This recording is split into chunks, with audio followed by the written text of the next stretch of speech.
ہمارے لیے آج کی پہلی تلاوت ایوب نبی کا صحیفہ 3 باب 1 سے 3، 11 سے 17، 20 سے 23 آیات تک۔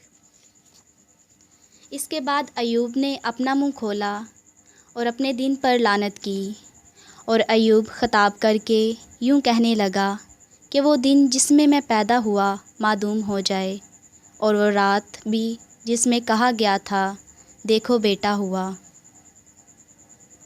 میں رحم ہی میں کیوں نہ مرا، شکم سے نکلتے ہی میری جان کیوں نہ جاتی رہی۔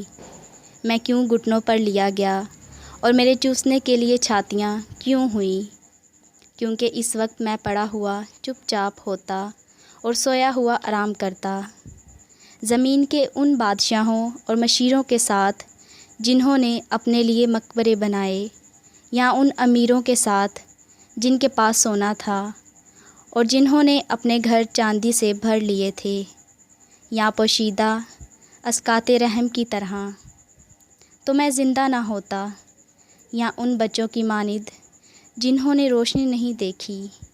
وہاں شریر فساد کرنے سے رکے رہتے ہیں، اور وہاں پر تھکے ماندوں کو آرام ملتا ہے۔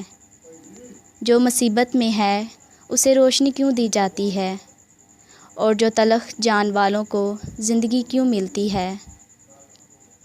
جو موت کا انتظار کرتے ہیں لیکن وہ نہیں آتی، وہ دفینے سے زیادہ اس کی تلاش میں کھودتے ہیں، اور وہ نہایت شادمانی کرتے اور خوش ہوتے ہیں جب قبر کو پا لیتے ہیں، اس آدمی کو جس کی راہ چھپی ہے اور جسے خدا نے چوگٹ سے بند کر رکھا ہے۔